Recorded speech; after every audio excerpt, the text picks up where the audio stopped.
Putain, on est déchaîné. On est déchaîné. Pourquoi ? Parce que ça y est, on va enfin avoir la paix dans cette catégorie lightweight. Je plaisante bien évidemment. Dana White l'a annoncé, Khabib Nurmagomedov l'a confirmé.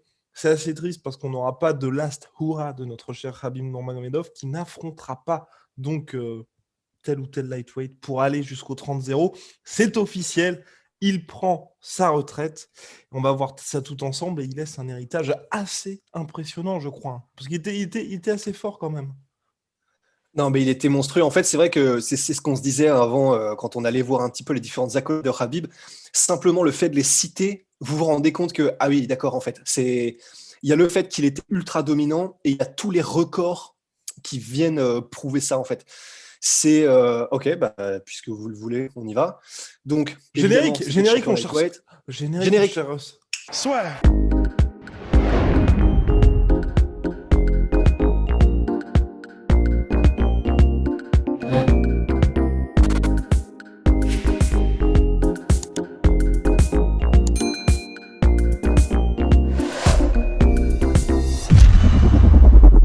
La liste de ses accomplissements, s'il vous plaît, mon cher monsieur. Parce que voilà. Certaines personnes ne connaissent pas Khabib Nurmagomedov.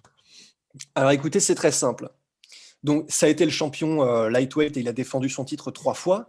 Donc déjà, rien que par ça, ça fait de lui un recordman, puisque donc est ex aequo pour le plus de défenses de titre consécutives en lightweight, le plus de défenses de titre en lightweight, le plus de victoires pour du titre en lightweight. C'est lui qui a le plus de victoires par soumission dans des combats pour le titre en lightweight. C'est lui qui a le plus de victoires tout court consécutives en lightweight. C'est lui qui a le titre de celui qui a régné le plus longtemps en lightweight, avec 931 jours avec lesquels il a eu la ceinture. C'est lui qui a le plus grand nombre de takedowns en un seul combat. Et par exemple, ça, tu vois, c'est un des trucs qui font que c'est légendaire. Parce que donc... Ce n'est pas juste en lightweight pour ce record. Non, alors là, pour le coup, les takedowns, c'est tout compris. C'est-à-dire qu'il a plus de takedowns en un seul combat que Georges Saint-Pierre, que Sean Sherk ou que ce soit. Et c'est en 3 rounds qu'il a réussi la performance. Donc, il a réussi, donc le record, c'est 21 takedowns en un seul combat. Et c'est en 3 rounds. C'était contre Abel Trujillo. C'est monstrueux.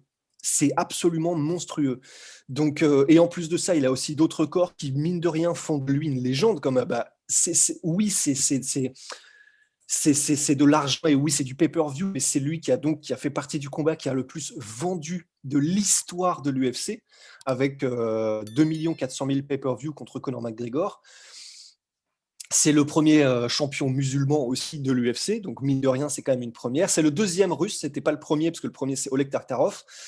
Mais voilà, simplement le fait d'énumérer ses accomplissements, ça vous donne une idée de l'ampleur du personnage, en plus du fait que son style de combat le rendait aussi écrasant face aux autres, quoi. Les chiffres sont là pour défendre son statut déjà de meilleur lightweight de tous les temps, probablement. À mon sens, oui, en tout cas, je ne sais pas ce que tu en penses. Mais un des meilleurs de tous les temps aussi, sans doute, quoi. Je mets quand même Beneil Dariush devant, mais sinon, je trouve qu'il est, je trouve qu'il est très solide. Non, Beneil Dariush, c'est petit calembour, il est très fort, notre cher Beneil Dariush, et je te rejoins complètement. Plus grand lightweight de tous les temps. Bien, maintenant, on va se poser la question de pourquoi cette retraite à ce moment-là, parce que là, je vois les mauvaises langues. Oh, il esquive Conor McGregor, il esquive Georges Saint-Pierre. Non, le problème de Khabib Nurmagomedov, c'est que je pense qu'il s'est retrouvé dans une situation où il n'y avait pas d'option intéressante pour lui. Dans le sens où Conor McGregor, à mon avis, le 23 janvier, avant le combat contre Dustin Poirier, c'est dans les pipelines. Clairement, Khabib, il est en mode, je pense que je peux revenir pour ça parce que ça me fait vraiment beaucoup, beaucoup de thunes. Dana White, il lui a déjà fait l'offre. En plus, si Conor bat Dustin Poirier, sportivement, il est à nouveau légitime. Enfin bref, je pense que plus ou moins tout était acté de tous les côtés pour que tu aies une super revanche à l'automne entre les deux pour le titre et en mode le mec qui gagne, il prend tout, quoi. Conor McGregor a perdu. Donc pour Khabib, revenir contre Dustin Poirier ou un autre mec, ça n'avait pas beaucoup d'intérêt sportivement parce qu'il l'a lui-même dit, et là je suis entièrement d'accord avec lui, quand Dana White lui dit alors gars tu vas revenir et tout ça, il fait je suis à des années-lumière de tous ces mecs de toute façon. Et je suis d'accord avec lui, je pense que oui. vous faites tous les mecs s'affronter, Quand je dis tous les mètres, là, vous prenez le top 10, tous les gars s'affrontent. Le seul qui va en sortir en étant invaincu, ça va être Habib, je pense. Alors tous les gars auront, tu sais, 2-3 défaites ici et là. Donc je pense qu'il n'y avait pas d'intérêt pour Ouais. lui. Et financièrement, il n'y a personne qui peut faire en sorte que Habib se lève, à part Conor McGregor, se lève le matin et se dise bon, bah ok, là c'est parti, je reviens pour le 30-0. Non, c'est clair. Honnêtement, c'est aussi simple que ça. Il est tellement loin devant qu'en fait, au bout d'un moment, regardez ce qui se passe dans le rétro, ça devient chiant en fait. Et du coup, c'est compréhensible, c'est tout à fait compréhensible. Alors c'est vrai que perso, tu vois, on en a déjà discuté, mais j'aurais aimé aussi qu'il revienne, ne serait-ce que pour qu'on ait un peu cette fête, tu vois, qu'on n'a pas pu avoir parce que c'était sorti de nulle part lorsqu'il a dit ça contre Gaethje. En plus de ça, du coup, on vient de faire la liste des records qu'il a. Mais comme vous avez pu le remarquer, il y a beaucoup des records par rapport au championnat, à la ceinture lightweight, où il est ex aequo. Et en vrai, ça aurait été quand même. Il aurait eu l'occasion d'une pierre deux coups. Tu vois, il va à un chiffre rond, 30-0, c'est quand même pas mal. Et en plus de ça, il bat tous les records en lightweight. Donc c'est vrai que pour ça, il y aura toujours un petit ça aurait été bien. Mais d'un autre côté, c'est compréhensible. La revanche contre Conor, financièrement, ça aurait été cool, mais littéralement, à part du financier, il n'avait rien de plus à gagner. Parce que qu'est-ce que tu veux faire de plus que soumettre et dominer totalement ton némésis? Donc c'est compréhensible, c'est vraiment compréhensible. On peut regretter peut-être aussi effectivement qu'il ne soit pas monté chez les welterweights. Ça, ce sera peut-être mon plus gros regret à la limite. Mais sinon, c'est totalement compréhensible. Qu'est-ce qu'il peut faire de plus en fait? Personne entre guillemets n'est à son niveau en fait. Et le combat contre Georges Saint-Pierre ne s'est pas fait tout simplement parce que là, c'est Georges Saint-Pierre qui ne voulait pas descendre en lightweight. Et je pense que Khabib, qui est, on en parle assez souvent, qui est intelligent et je pense qu'il a parfaitement conscience, tu vois, de ses forces et de ses faiblesses et se dit que faire un combat en catchweight face à un mec qui est extrêmement bon en lutte, ça n'a pas ça n'a pas grand intérêt pour lui. Ça a de l'intérêt, mais ce serait très compliqué. Donc Khabib, lui, voulait faire le combat en lightweight. Georges Saint-Pierre a dit on fait ça en catchweight, donc catchweight qui n'est pas une catégorie de poids, mais entre la catégorie des lightweight et la catégorie des welter, et c'est pour ça que les gars ne sont jamais parvenus à un accord, puisque il y avait ce gros problème de poids. Donc voilà, donc finalement là aussi on peut pas trop le reprocher à Khabib, parce que c'est vrai que pour ta sortie, quand il y a quelqu'un qui a géré sa carrière quand même d'une main de maître, bien évidemment, il y a Khabib, mais il y a aussi tout le staff derrière lui, qui ont vraiment à chaque fois géré ça de manière à ce que il soit à 10-0 tranquille avec des adversaires qui lui permettaient justement de passer des étapes, et puis ensuite on arrive à l'UFC, et là encore, on gère ça vraiment bien, pas de combat en short notice, enfin, à chaque fois vraiment dans cette optique de le titre et garder son statut d'invaincu, il n'allait pas prendre un aussi grand risque pour le dernier combat de sa carrière, et je rejoins complètement Rust. Moi j'aurais vraiment aimé le voir en welterweight, mais là encore une fois, Khabib l'a dit, ma catégorie de poids c'est lightweight, même si c'est vrai qu'il a eu beaucoup de mal à faire le poids tout au long de sa carrière, c'est un petit peu la seule critique qu'on peut émettre à l'encontre de Khabib, c'est vrai que c'est ces pesées qui ont été un peu compliquées, ou alors de temps en temps, tout simplement contre Tony Ferguson lors de l'UFC 209, je crois, en mars 2018, où il a eu ce problème justement deux fois, ou les reins qu'on lâché. C'est Il les me reins qu'on semble, lâché, je crois. Bref, juste avant, c'est à cause d'un weight cutting mal géré qui n'a pas pu combattre Tony Ferguson.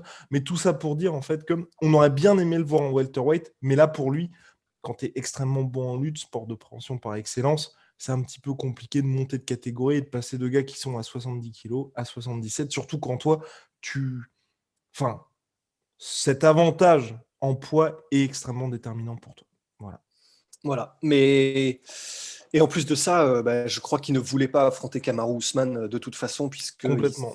Ils sont puisqu'ils potes. sont du coup, ils sont sauce quoi, tout simplement. Mais c'est vrai que du coup, comment dire, malgré tout ça, pardon, c'est Justice League qui s'est ouvert, tout simplement. Mais oui, non, mais malgré tout ça, c'est vrai que même si on a tous ces petits regrets, Justice League que Rust regarde sur Apple TV+, c'est le seul moyen légal pour regarder Justice League en France. Voilà, on vient de souscrire à un abonnement familial, donc on se partage à plusieurs pour les Domso également. voilà, exactement. Et on se réjouit. Mais ça n'est pas la question c'est Khabib. Et c'est vrai que malgré ça, en fait, malgré le fait qu'il n'ait pas monté en welterweight, malgré le fait qu'il n'ait pas fait cette dernière défense de ceinture qui lui aurait permis vraiment tout simplement de devenir indétrônable, puisque là, il reste ex aequo, comme on l'a dit, en fait, c'est vrai qu'on peut quand même on peut se dire on a vécu quelque chose d'extraordinaire. Et c'est ça qui est assez ouf, tu vois, dans ce qui D'ailleurs, s'est passé. d'ailleurs, Oui, on n'a pas vécu son ultime combat en live, mon cher Rust. si, on a eu cette chance. On a eu cette chance avec un mouvement, L'émotion. Oh là là. exactement, Oh là un là. vrai moment d'émotion, du coup, lorsqu'il a. Parce que voilà, tu vois, c'est ça aussi qui fait que c'est légendaire et que des carrières sont légendaires, c'est des moments, en fait, aussi. Et ben là, par exemple, ce moment-là où il accélère, il place la soumission à Justin Gaethje. On le rappelle en se prenant à moitié en plus le pied dans la cage alors qu'il avait déjà l'orteil pété. Tu le vois grimacer à la caméra, mais il y va quand même. Il arrive à soumettre Justin Gaethje dans la douleur après une fin de camp d'entraînement infernale où il pouvait quasiment pas s'entraîner justement à cause de son orteil cassé. Il le soumet. Et quand tu sais tout ce que ça veut dire après le décès de Abdulmanap, après le fait que du coup c'était des conditions qui étaient complètement extraordinaires dans lesquelles il a fait cette défense de ceinture. Et là, il s'effondre en sanglots au milieu de l'octogone. Le moment, du coup, on avait cette chance incroyable d'y être. C'était lourd d'émotions en fait. Et c'est vrai que oui, on n'aura pas eu l'autre défense de ceinture, mais d'un autre côté, tu vois, on peut aussi se dire, finir sur un tel moment d'émotion et qui veut dire autant, c'est bien aussi. Donc l'un dans l'autre, c'est vrai que voilà, c'est comme ça que l'histoire était censée se dérouler.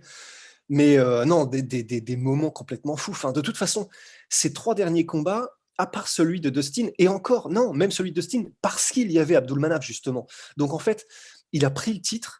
Et une fois qu'il a pris le titre, chacune de ses défenses de ceinture, c'était c'était un épisode Netflix à part entière. Tu vois, il y avait des histoires, de l'émotion, des hauts, des bas, des rebondissements. Enfin, c'est c'est ça aussi qui fait que son run est incroyable et qu'on a vécu, nous tous là, quelque chose d'assez incroyable. C'est tout ça, quoi. C'est pas que les records, c'est pas que les performances dominantes, c'est les histoires autour de Khabib qui ont fait que, quoi.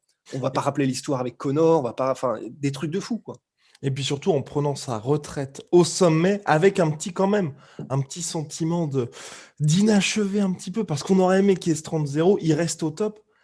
Pour moi, ça ajoute à la mystique. Rust en parle énormément. Les gens sont là, ouais, Rust en flamme, ceci, cela. Mais là, je le rejoins complètement. C'est dans le sens où vous avez énormément de combattants qui soit s'arrêtent trop tard, ou soit s'arrêtent au moment où ils doivent s'arrêter, mais on sait que c'est un combat de plus et ça aurait pu être compliqué. Lui, Ouais. Habib, c'est un peu à la manière de Björn Borg qui prend sa retraite à 25 ans. C'est que là, si vous voulez, pour les 25, 30 prochaines années à venir, les gens vont continuer de se dire, mais qu'est-ce que ça aurait donné Habib contre ce gars-là? Et s'il avait fait ci, s'il Ouais. avait fait ça, parce que Habib quitte le sport sans jamais avoir, ne serait-ce que versé une goutte de sang dans la cage, et Ce qui est jamais, fou. ce qui est complètement dingue, et jamais avoir été mis en difficulté. Donc c'est vrai que là, on peut se poser n'importe quelle question, et même se dire qu'est-ce que ça aurait donné en welterweight, parce qu'à la manière de Georges Saint-Pierre, tu vois, qui est monté contre Bisping, qui était peut-être pas le champion le plus dominant des middleweight, mais c'était un petit peu compliqué. Donc pour Georges Saint-Pierre, il y a clairement ce côté de, c'est vrai que s'il avait été face à Anderson Silva dans son prime, face à Luke Rockhold, face à un des top middleweight, ça aurait été compliqué. Donc maintenant, on sait, Adesanya qui est monté face à Ian Blachowicz, là aussi, maintenant, on sait qu'en light heavyweight, c'est un peu compliqué. D'ailleurs, il a même perdu. Khabib, là, il y a ce côté, le mec a roulé sur tout le monde, il part en ayant clairement sous le coude, et donc tout le monde peut se dire qu'est-ce que ça aurait donné contre un tel, contre un tel. Il parle vraiment en ces termes, et il n'y a pas du tout ce côté personne n'aura pu le challenger. À la manière, tu vois, même j'y repense, moi, c'est à ça que j'ai pensé, c'est Usain Bolt lors de ses derniers Jeux Olympiques, tu vois. Il a galéré, Ouais. c'était trop tard, et tu vois, tu peux plus te dire c'est l'icône, le mec qui était imbattable. Non, on l'a vu perdre, et on se dit, ouais, non, il est grand temps de s'arrêter. Là, Habib, c'est Ouais. parfait pour le coup. Ouais, c'est assez marrant parce que tu sais, dans cette époque où il y a tout, tu sais tout le temps, il y a des téléphones, tu rates jamais rien d'un seul moment, les moments même qui auraient dû rester privés, genre tu sais, avec Artem Lobov, avec la main derrière la nuque, des trucs comme ça, tu sais tout, tu sais de A à Z ou presque, tu sais tout de la vie des gens aujourd'hui. Donc en fait, c'est extrêmement compliqué de bâtir un mythe, de construire un mythe, une légende, quelqu'un qui, tu sais, t'as l'impression que le mec, il est pas tout à fait humain, tu vois. Ce qui est fou, c'est que en faisant ça et en partant maintenant, Khabib arrive à recréer un petit peu ce côté mythe en fait, ce côté effectivement à jamais maintenant. C'est-à-dire que dans le MMA, il y aura toujours, comme tu viens de le dire, ce côté, bah ouais, mais tu vois, il y a un gars, qui était tellement au-dessus de tout le monde qu'il est même parti parce qu'il s'ennuyait, tu vois. Et ben ça, c'est à jamais. Je trouve ça extraordinaire qu'on puisse avoir ce genre de personnage aujourd'hui dans le monde du sport, en sachant justement ce que c'est, tu vois, quand tu as par exemple des anciens boxeurs au 19e siècle ou au début du 20e, ils ont 200 victoires d'affilée, tu te dis putain, qu'est-ce que ça aurait donné s'il était aujourd'hui, mais on sait rien à propos d'eux, tu sais pas vraiment, tu sais rien à propos de qui ils ont affronté, tu sais, c'est un petit peu opaque, tu vois. Là, on sait tout, on connaît tous les adversaires, on sait à quel point c'est légitime, on sait à quel point il est bon pour de vrai, on sait à quel point les histoires et les gens qu'il a battus sont réels. Et pourtant, le mec réussit à devenir un mythe et à partir au top. Donc, il faut vraiment qu'on se rende compte à quel point c'est exceptionnel ce qu'on a vécu et à quel point ça va le rester, du coup, parce que c'est Georges Saint-Pierre, d'ailleurs, qui disait dans une interview il y a quelques jours que, avant qu'il y ait cette déclaration donc, de fin de carrière de Khabib, Georges Saint-Pierre disait l'UFC n'est vraiment pas contente de ce qui est en train de se passer parce qu'il n'aime pas quand un athlète peut partir selon ses propres termes. Est-ce qu'il a raison, est-ce qu'il a tort? On n'en sait rien. Ce qui est sûr, c'est que c'est intéressant ce qu'il dit parce qu'honnêtement, d'un point de vue business pour l'UFC, c'est vrai qu'il vaut mieux que n'importe quel athlète, même un champion, parte selon les termes de l'UFC parce que du coup, entre guillemets, c'est l'UFC qui maîtrise tout de A à Z. Et t'as pas ce côté personnalité qui était plus grande que l'UFC et qui a fait ce qu'elle voulait. Maintenant, il y en a une. Et maintenant, c'est Khabib, quoi. Bravo, mon cher Rust, et ce sera le mot de la fin pour ma part concernant Khabib Nurmagomedov. J'aimerais juste, moi en tout cas, qu'il revienne, mais tu vois, dans 2-3 ans, encore frais, juste pour un seul combat, pour avoir ce côté, parce que c'est vrai qu'on en parle énormément, la catégorie lightweight, dans l'histoire de l'UFC, ça a toujours été la plus compétitive, et c'est pour ça qu'avec 3 défenses de ceinture, Khabib a déjà tous les records, parce qu'il y a eu énormément de roulements. Mais pour moi, ce qui cimenterait vraiment définitivement, son héritage, déjà, là, c'est un truc de ouf. Mais tu vois, qui battent à la manière de John Jones, à la manière des JSP, à la manière des Anderson Silva, qu'il y ait la prochaine génération qui l'écrase. Tu vois, donc il attend qu'il y ait 2 ans. On oublie les Dustin Poirier, les Conor McGregor, les Michael Chandler. Tous les mecs actuels, là, ça y est, c'est terminé. De toute façon, il les a battus. Mais tu as un nouveau champion qui est considéré comme dominant. Khabib revient juste pour un combat, juste pour dire, écoutez, je vais vous montrer qui est le patron. Et ensuite, il revient. Il repart. C'est terminé. Et là, tu vois, tu as définitivement ce truc de, OK, il n'y a pas de côté de... Il y avait un style qui était prédominant à cette époque-là. Les mecs se sont adaptés. Non, c'est bon.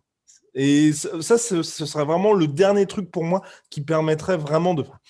C'est déjà l'un des plus grands de tous les temps, mais il y aurait le 30-0 parce que je veux vraiment ce 30-0, moi, en tout cas. On en veut et en plus, ça voudrait dire quelque chose. Voilà. Ouais, non, c'est vrai, c'est vrai. Et pour le coup, alors là, mais bon, on sait déjà que, voilà, tu l'as dit, c'est un mythe, etc. Mais s'il fait ça, si dans 2-3 ans, mettons que... soit Islam n'a pas réussi à devenir champion, Islam Makhachev, soit il est devenu champion, mais il s'est fait détrôner par justement, mettons, un petit génie, un petit nouveau qui écrase tout sur son passage. Rust, par exemple. Là, ouais, super.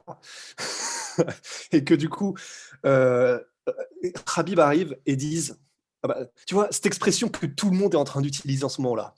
Papa revient, papa arrive, daddy's home, tu vois.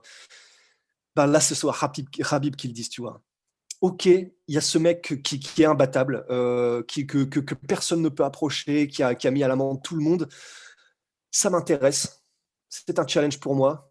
Je reviens. Je vais vous montrer ce que c'est que s'entraîner à la dure. Je vais vous montrer ce que c'est que maîtriser son sujet. Je vais vous montrer ce que c'est que dominer quelqu'un de la tête et des épaules et que l'âge, c'est juste un nombre. Quand là-dedans, on est insubmersible, j'arrive. Et alors là, s'il se passe ça... Mais on est déjà dans un film, mais là, ce serait un film, ce serait la Snyder Cut. J'hésitais à le dire. La Khabib's Cut. ouais, ce serait la Khabib Cut, quoi. Khabib Director's Cut. Eh ben, formidable. Mon cher Ross, big shout out à My Sweet Protein. On pouvait terminer sur des mots plus pertinents. Moins 38% sur tout My Protein avec le code la sueur. Et moins 10% sur tout Venom avec le code la sueur. Venom, sponsor de l'UFC, proud sponsor of la sueur. On se retrouve très vite pour de nouvelles aventures parce que oui, on me dit dans l'oreillette que l'UFC va organiser un titre vacant entre 2 athlètes. Et on va se poser la question de pourquoi